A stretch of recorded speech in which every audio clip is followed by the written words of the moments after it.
Well, thank you. And let me quick apologize for coming in a bit late on Mondays. It's hectic. Ran from radio to TV. Apologies. But today we are looking at Ghana's preparedness towards violence-free election. How prepared are we towards a violence-free election? Why do we say that? In recent times, we've had a little bit too many reports. 20th November 2016, supporters of the two main political parties, incumbent NDC and opposition MPP, have been involved in a violent attack at Asokore. And then we look at November 12, the Asokore clash, gets intensified. And as the show goes on, I'll be reading out some of the clashes that are coming. You ask yourself why. We've been voting for quite some time now, yet elections in, elections out, tempers just get so aroused and we get violent. But particularly this one going forward, is it any peculiar or is it the same as always and it will fizzle away? Let us wait and see. My name is Nana Ansakwao, the fourth Akwemwedu Masahini, and also your host. When I come back, I'll introduce my guest and the show begins. Don't move.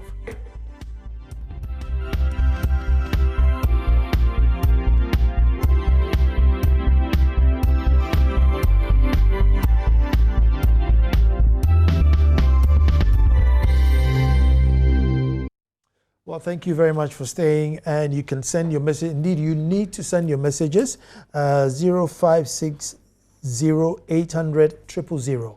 0560 800 000. You may be in a particular area and you could sense a lot of trouble. You send your messages in, or you can probably find out how it is that you identify if there's going to be trouble. Send your messages in and your questions and contributions. Also, you can reach me on Twitter, which is @NanaAnsakwao. @NanaAnsakwao. Send your messages and I'll read them for you. But with me in the studio is Dr. Franklin Biney, who is a security analyst. Been on the show. It's been a while now, Doctor. Thank you. Yes, I'm doing indeed. Good to see you. Pleasure, mine. And I must say, Doctor went through,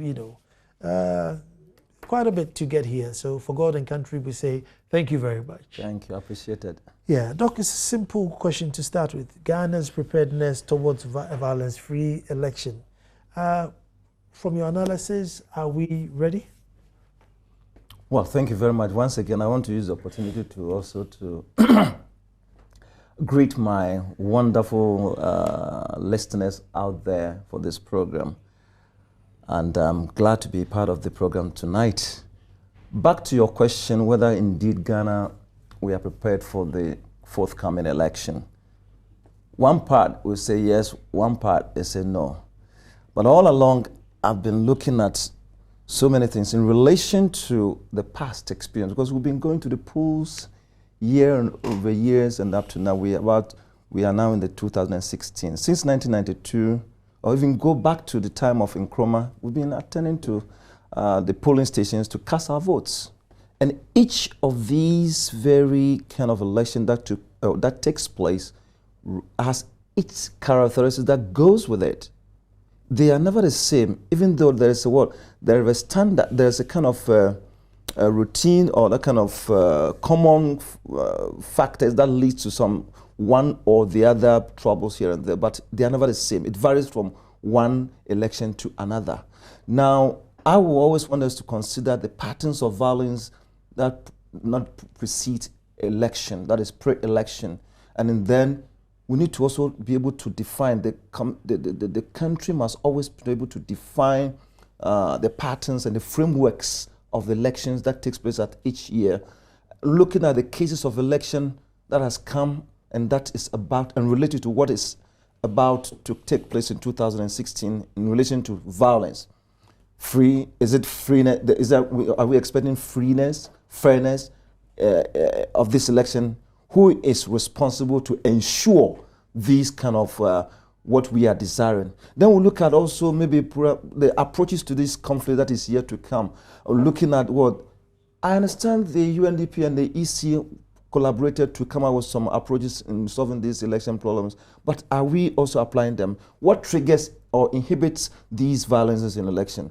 and partners of violence. All these are things that I think must be looked. As far as right now, with the law available, Ghana has a lot of laws that are really binding this scale of election. But we have a problem. If I'm to answer that, yes, we are prepared. Yes, we are prepared.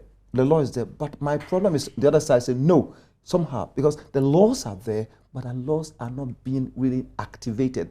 It's not being well put into or test. So that's why Leon said that, yes, we are prepared. No, we are not prepared. We are prepared because the laws are there to guide us, to move on. But then when it comes to the testing of the law, indeed, we see that we are not able to subject the world.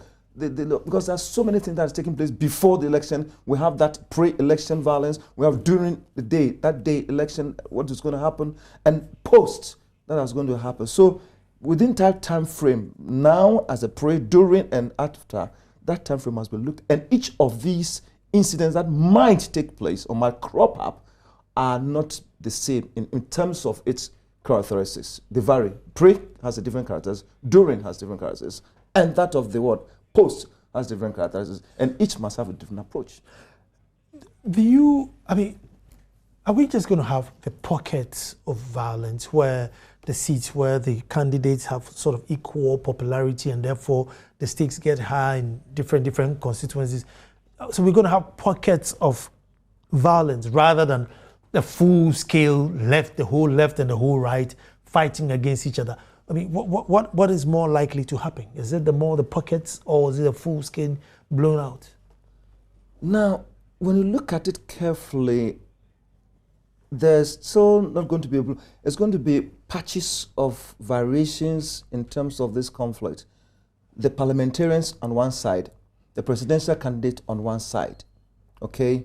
Now, from the history we've been following, we realize that most of these parliamentarians, like I was telling you, I was on the 23rd, to give a typical example, 23rd of this month, that's about Wednesday, I was at Dema. It's Tano South, and that is one of the flashpoints. And indeed, when I was there, the pastors were there, the forum, Nananum were there, the two political parties were supposed, and other political parties were supposed to be there. All of them were there. One particular party did not come, which before that, they went there, and an NGO who did organize that forum, he went there to speak to them one after so that they can come, so we smoke peace pie, because it has been historically an area of hot seat. So we don't want to see it happen this time around. Now, in this election, there's a whole of tussle, which is good. So why don't you come? And they didn't come. And on that day when I spoke at length, it was after today is Monday. Yesterday, I was told when they were crowning it with what? With the church service. Then the other party came up, they want to show a film show of what they have done and what they have not done. I said, no. So it's easy. When you look at that place, then of course you will realize that many of them who are going to cast their vote are now looking, because the people are looking at you as an MP voted into power, that you come and meet their needs. And if you came and you didn't do this, and this time you want to, put it on their neck, that can easily spark. We have also attitudinal factor of these very candidates. If the attitude also is a factor here, we can also spark. Some of them are very arrogant, some of them are very prideful, some of them are very rude in talking to their subjects. And these small, we might think it's very something that you look down upon it, can spark, conflict in that very particular area. And that's why I say attitudinal factor, because the way these candidates develop their attitude towards their subject, they've forgotten that these are the same people who voted you into power. And now the way you are putting attitude to them, it really poses a threat security-wise. And therefore, any slightest thing will spark off the very confusion or conflict within that community.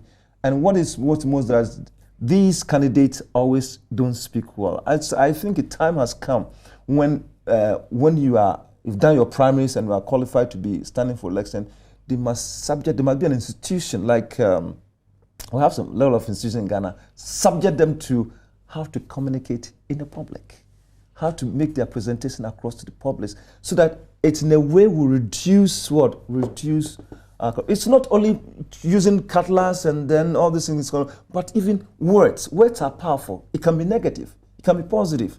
and that can, cause harm. So our communication is very, which can really spark some of these things. I don't know if this, where it falls with regards to security though, but is it because we have limited the democratic process to a one-year event? Let's just vote and go home. So to us, that's all that there is about democracy. That 4 years will come, we'll queue up to vote, and as soon as you miss that, that's the end of your democracy. I don't know why we get too excited about the voting and overprotective. We don't trust each other. He will steal the box. He will vote twice. He will destroy.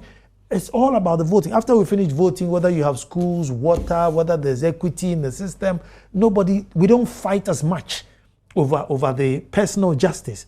But as for the voting, I don't know if it comes under security, but why?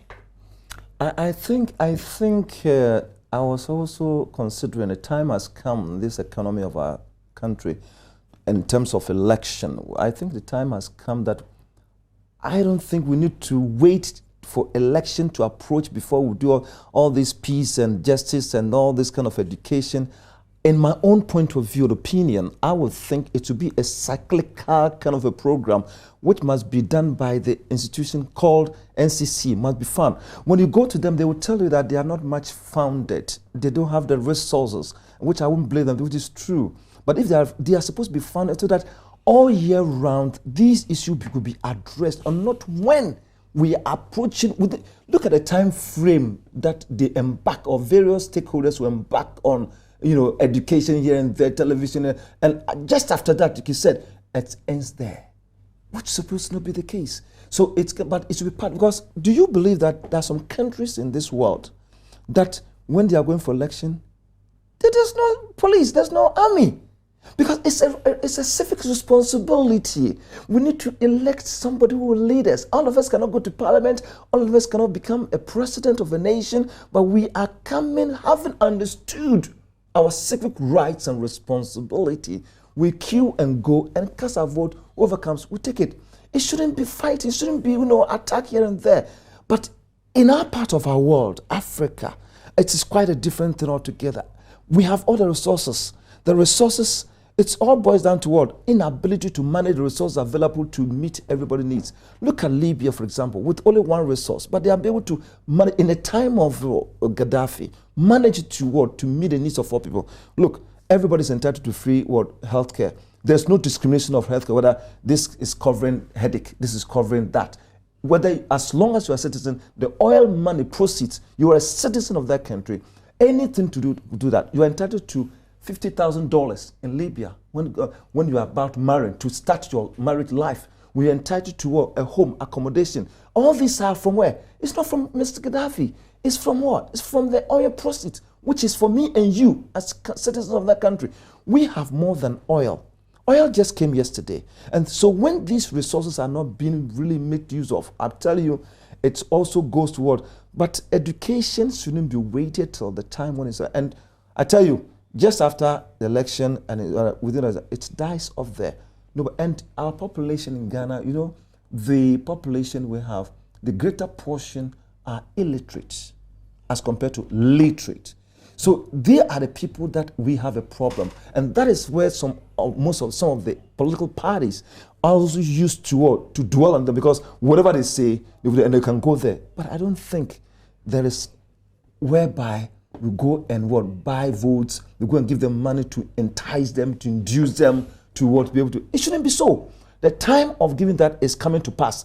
And I can assure you very soon that will die off naturally. From today, it will die off. That you go and give it to them, they will consume the money, they will squash the money, but they will make use of their brains and make a wise decision. So these things we are talking about should be, I'm thinking a long-term program that can be adopted by the economy of this country, whereby a proper planning, a strategy, and a scope, and the duration, because it's too short for us to do a program. When it's over, we'll test about and back to one. And this short period, I don't think much have been sent there in terms of education. As at now, many people are studying that. How many people are able to You blame some people are not having film television to watch. If it has, there's no power in the village or somewhere. So all this petty education, your outfit is undertaking on the television. Some of them will not be able to catch it. And they will go to the police station that day and they will floor by making simple here and there mistakes. So that education must be looked at. The process of electoral system must be looked at, whereby it should be the NCC or any other stakeholder to be educating all year round, to be ongoing. They must be resourced. And it's not the NCC alone. They have other stakeholders who are responsible for education. The adult education must be rejuvenated, reignited. Because these days I don't even hear of adult education. I don't hear much about it. I mean, Doc, let me shift the goalpost a bit and find out that, normally political crime and the police, there's not normally an end to investigation. Anytime you hear a crime and there's a political activist in the forefront, we are investigating, and they will investigate forever. It seems to seem, you have there's a level of immunity. If you are able to prove that, listen, I am a member of this political party and I committed this crime, then that's it. Perpetual investigation. That's a perception. Yes, that's out there. That's right. That is what is going on now, which is supposed not to be so, which shouldn't be so. Because we know from the Constitution that no one is respecter of the law. No one is above the law. All are subject to the law. That's only on paper. Exactly.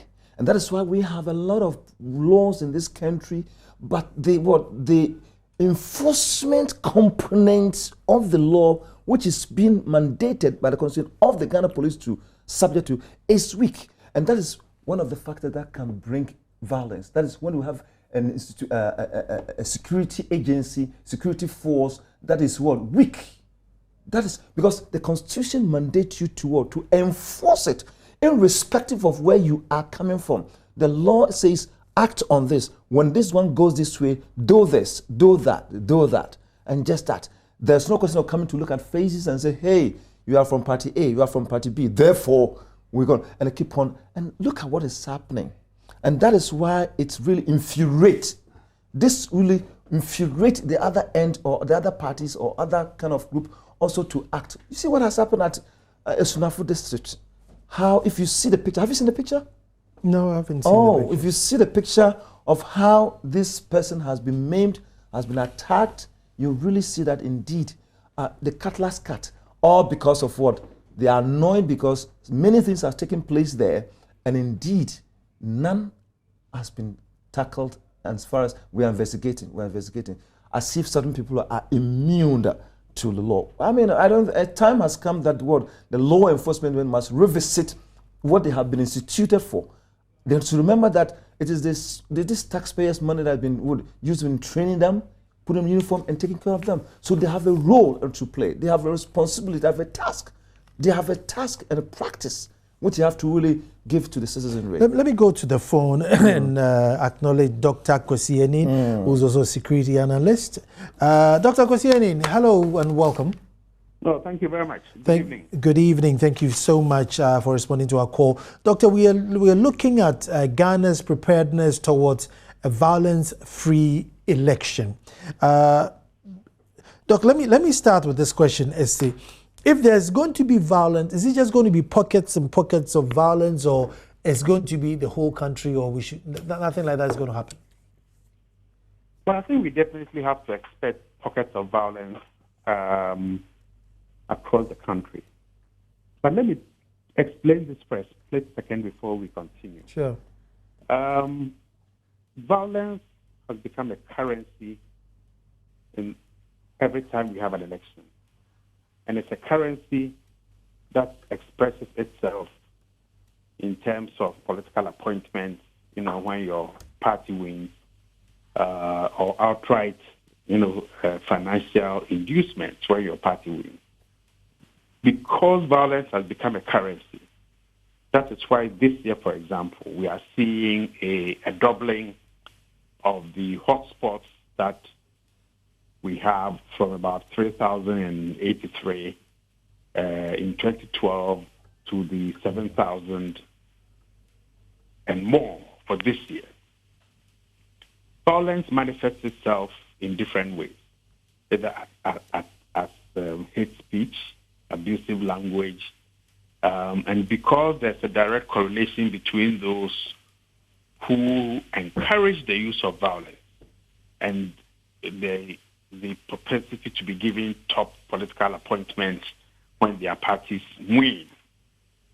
There is, violence itself has become an end in itself. So we shouldn't be surprised if we see people actually going out to encourage others to perpetrate acts of violence as we get close to December 7th and also on that particular day. Doc, we've been voting since 1992. I mean, are we really saying we still don't understand the procedure as of today? Oh, no, we understand the procedures very well. But because we are weak as a nation in enforcing the law and the procedures and punishing those who deliberately flout them for their benefit, it's become the norm actually to flout the rules or to try to manipulate the rules. And it comes across in different ways. We see it at the party primary level. We see it when people engage with the Electoral Commission, and it's almost become accepted. In the theory, after the third successful election, subsequent elections must be free of violence.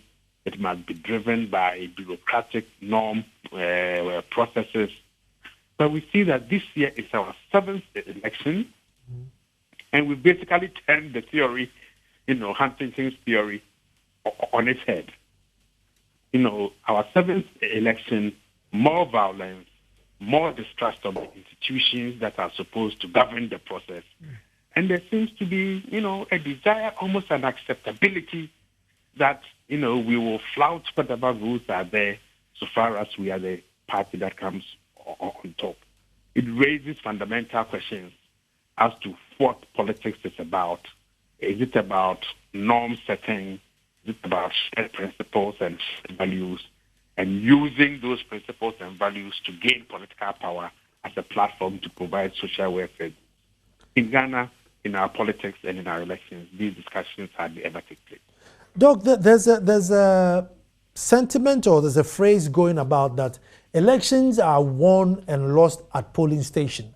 And therefore, this year, we are not going to win or lose any elections in court. It must be won and lost at the polling station. Is it something we should be concerned about, or something we should say, well, everybody's going to be vigilant and it's good? Well, I think if I tie another phrase that we use, we are going to police the pools.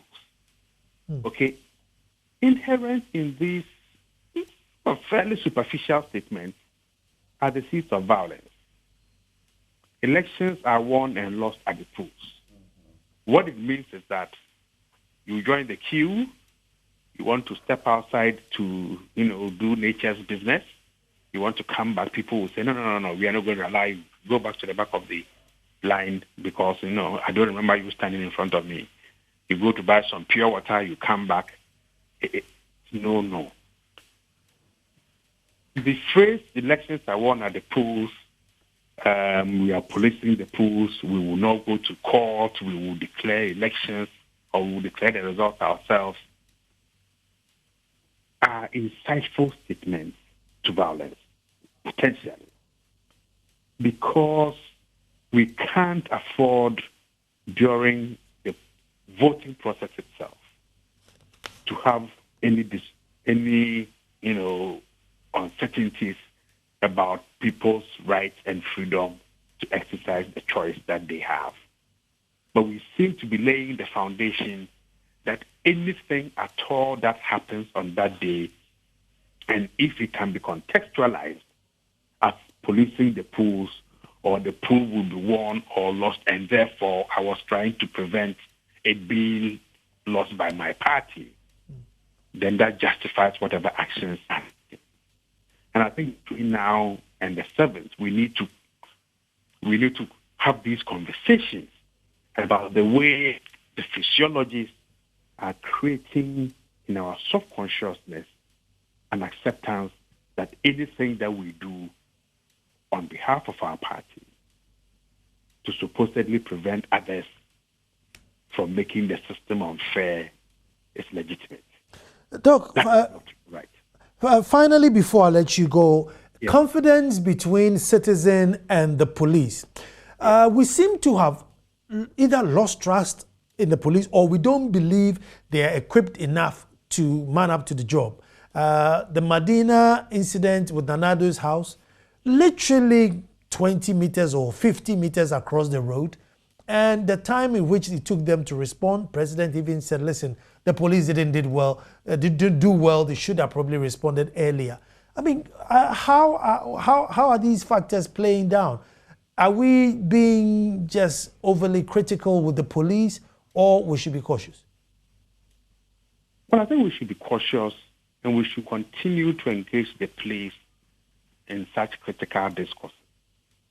I've appealed to the Inspector General of Police actually to grab the President's criticism of the performance of the NEMA police and to say, look, Mr. President, what we are experiencing with the Ghana Police Service is almost 3 or 4 decades of consistent political manipulation and interference in our professional work, such that my frontline officers are incapable of assessing any security problem without looking at it through the political lens. Now, as you travel around this country and you talk to police officers, they are the most hunted and insecure people because they've seen their colleagues transferred, demoted, abused, warned for doing the proper work. If you remember, there was some minister somewhere who was traveling to Cape Coast. Top speed, 4-wheel drive, eating kenke and fish and hot pepper. And when the police stopped him and did the proper thing, those police officers who did the proper thing were brought under armed escort to Accra and punished. Over time, the professional ability of the Ghana Police Service to deliver the public service goods that we expect of them in protecting our lives and our properties have been threatened and undermined by the political class so horribly that, look, it's virtually impossible for them to know how to respond in any particular situation. The National Election Security Task Force has this 7,023 hotspots, and they can tell you specifically what set of actions or inactions can trigger particular types of violence. The question is, will they have the backbone to respond or to prevent? One is to have the capabilities whilst you wait. The second is the ability and the willingness to use those capabilities in real time. And the opposition flag bearers house incident demonstrates that the Lima Police, which is one of the most central, most well-equipped police stations in Ghana, failed to use that capability when it was needed. Finally, when we look over the last 18 months' response capability, the speed with which the police service responds to crisis situations, that response capability and the backup plans have been extremely excruciatingly slow. So there's quite a bit of work to do, and that is why the statement by the armed forces last week, warning detractors and those who want to take the sanctity and the stability of this country, as a hostage, that they will be dealt with. And I think it's very clear that people must be dealt with. Okay? Because if we don't punish people to serve as a deterrent, then people will take the law into their own hands. It's not only in Nanado's house. We've seen it in Odododio. We've seen it in Asokore. We've seen it in several other places where people's utterances are dangerous enough and they ought to have been picked and they have not been picked. And that is why it's important for civil societies to begin to make a list of potential atrocities that may arise out of statements, actions, inactions so that were these to happen, either on the day itself, on the 7th of December, or immediately thereafter, then people can present those who have incited to violence to the International Criminal Court. Doctor, thank you so much for that insight. Thank you so much. I'm going to take a quick break, and then when I come back, I'm coming to studio to Doctor to find out about the use of macho men, which is now creeping in. How do we stop them? How do we tame them? Should they be encouraged? Don't move. Well, thank you very much for staying. We're looking at Ghana's preparedness towards a violence-free election. This one is from Boaf, all the way Guinea, Conakry. Nana, please.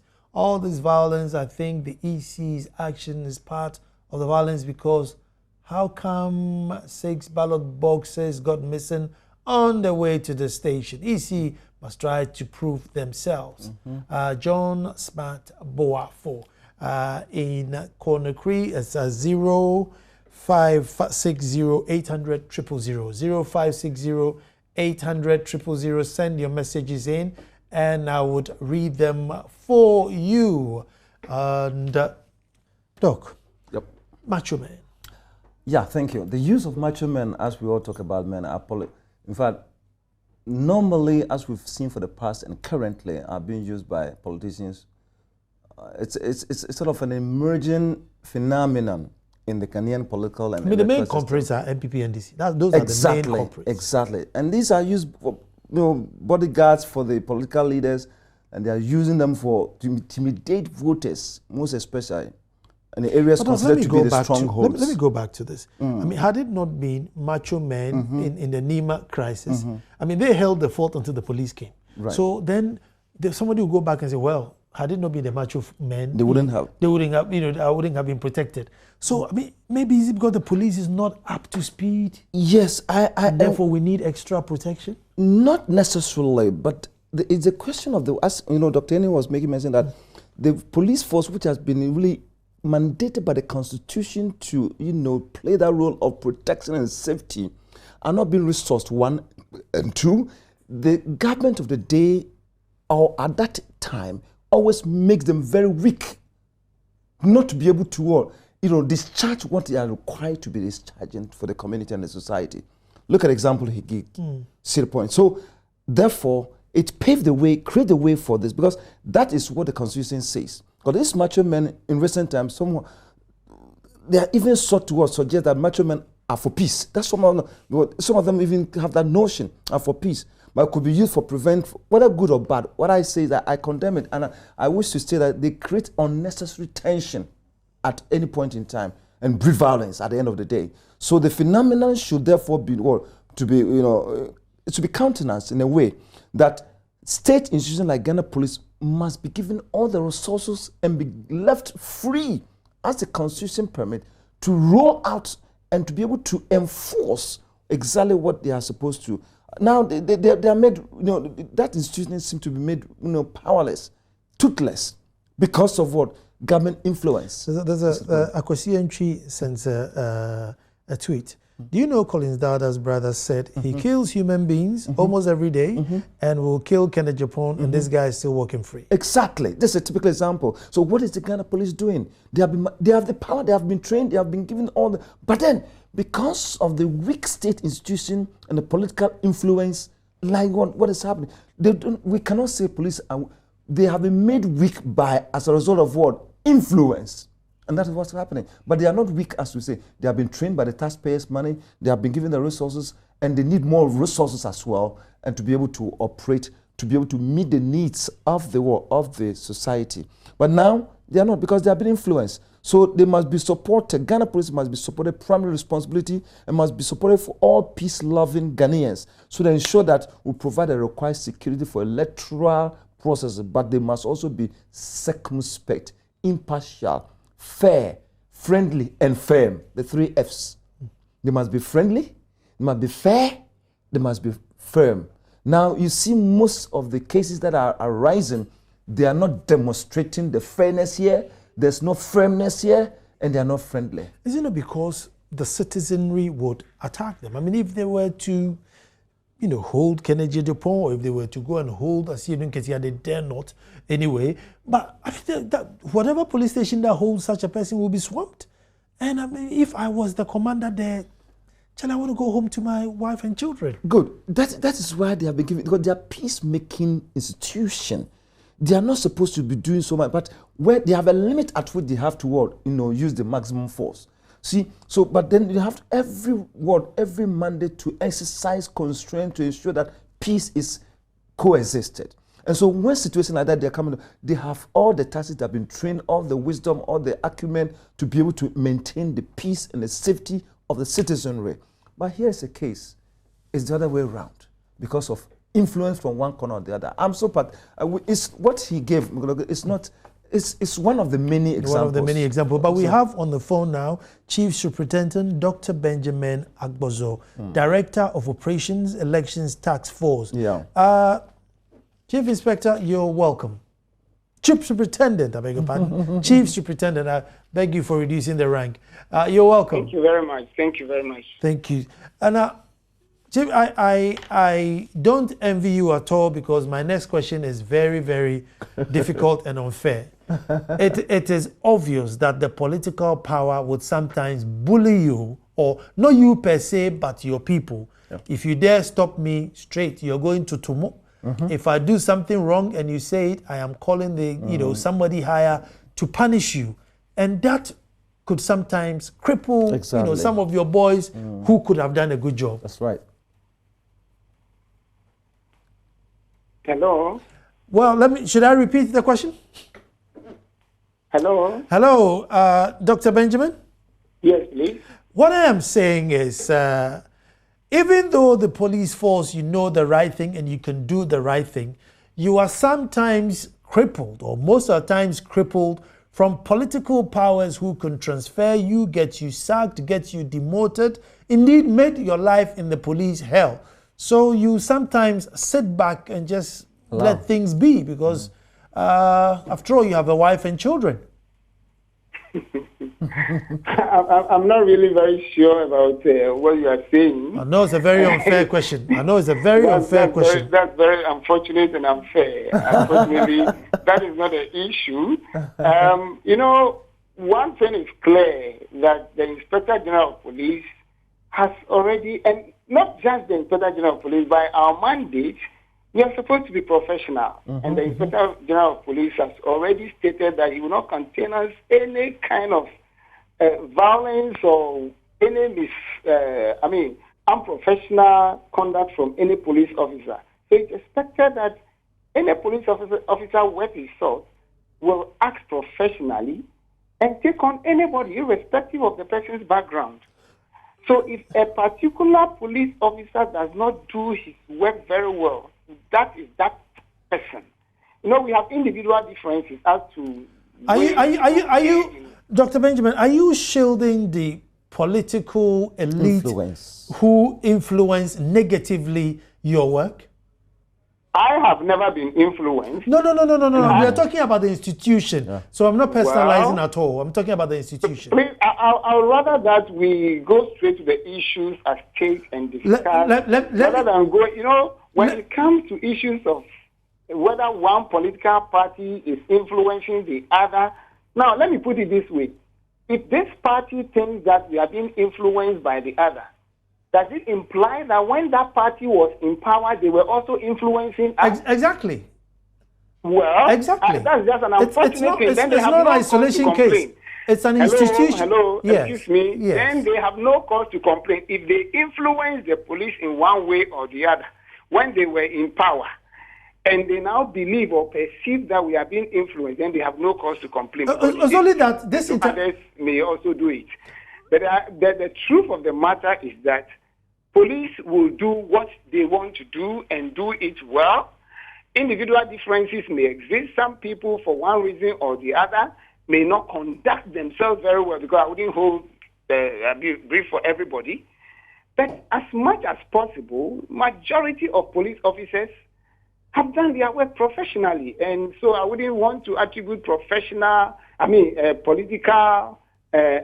pressure on anybody as such. Okay, because we are looking at election violence, everything now has centered around politics and keeping us safe during politics.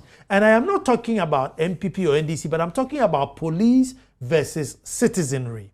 The citizenry believe or perceive that whichever party is in power seem to impede your work. Exactly. And I can cite you examples if you want to.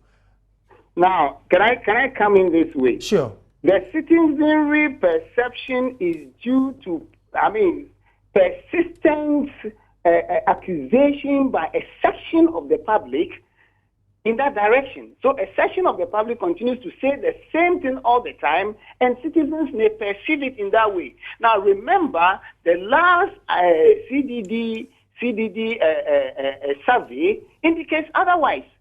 They have confidence in the police over 70% of the sample have confidence in the police that they are able to do their work. So that is contrary to what you have just said, unless we don't believe in what the CDD research says.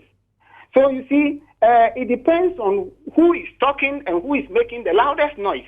I can also give you instances of cases that have been leveled against us, some of which are not true, or most of which are not true, and the police are doing their best. Even this evening, I can give you examples from Suhum, where there are 4 cases in court just 2 days ago, and you will see that MPP is in court, NDC is in court. Now they have all of a sudden stopped talking about Suhum. They are talking about another place. So you see, it depends on who is shouting loudest. But that doesn't mean that in some instances, some of our people may not have been unprofessional. Okay. That one I wouldn't hold it for our people. But I can tell you that as much as possible, we are doing our best. Doctor, since there's more news of unresolved political crime, maybe the police should tell us a bit more of the ones you're doing so that we stop the perception, because perception not corrected becomes the truth. Yes, sir. Now we have spoken more about the things that we are doing. Maybe if you give me specific instances and I'll respond to them. But otherwise, we think that, we are doing our best under the circumstances. We are dealing with the issues at stake. We are adopting a lot of approaches to resolving most of the issues. Some of the times we decide not to take action at all because we believe that inaction is more professional in some circumstances than certain actions, because that certain actions may serve as triggers. So these are the things that we do. Unfortunately, most Ghanaians are more police than the police themselves.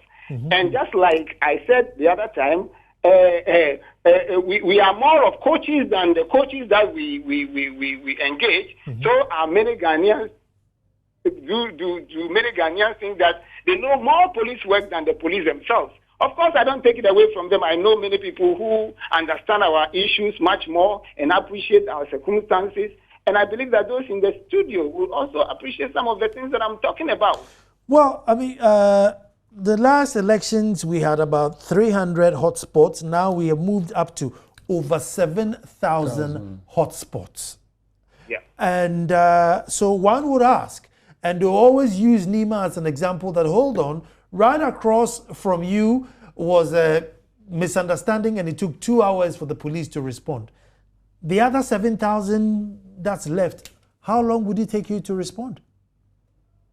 Now, the last election, we had slightly about 3,000 yes. polling station hotspots. Now we have 7,000 polling station hotspots. Whose fault are those?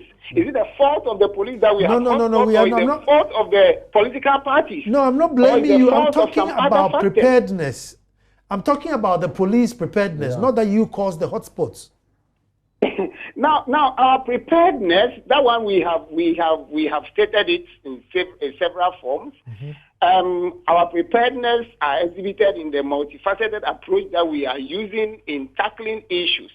In every civil or civilized world, force is not the only means of resolving issues. We have to engage with the public. We have to engage with stakeholders, which we have been doing. We have to engage with communities, which we are doing. We have to also enforce the law, which we are doing. And we are also doing other things that people are aware of. And you are also aware of some of them. For the first time, we have gone out of our way to even do the work that other people must do or are supposed to do by going out of our way to sensitize voters and other people by printing flyers, by printing posters, and all kinds of things for the first time. And these are issues that we must avert our minds to. You know, I'm not saying that we have done everything, but you see, I've always said the collective responsibility. Doctor, as we do our part, you do your part, thank you. Parties do their part, and together we have a peaceful election. Thank you very much. Unfortunately, my time is up, but let me let you round up. Give me 30 seconds to round up in studio. Well, what I would say is that as we are approaching the election some few days from now, let us all Ghanaians be awake and know that we need to respect humanity and allow humanity to prevail, because all this will come one after the end of the election. All is over. Let us keep away from that and use our mind, our heart, our spirit, and then march on to vote and allow peace to prevail, so that we can, hold on to Ghana. Ghana will have to, but these things will come and cause us. So we need to be allowing this this election to be peaceful. It's you and me who can make it peaceful. Nobody can come and make it peaceful. So this is my appeal to the whole entire citizenry of Ghana. Thank you very much. Let sentiments go low, even if whatever it is, it's only 4 years, you go back and vote again. But my prayer is that in between voting, the same sentiments, the same passion for education should be there. Let's maintain the same passion for education. It's all part of our democracy. But if you want a nice shirt like what I'm wearing, 024-366-2001. 024-366-2001. Give Tanti's Fashion a call and get yourself a nice shirt to wear. Tomorrow we're back to do this all over again. But ultimately, peace, love for Ghana.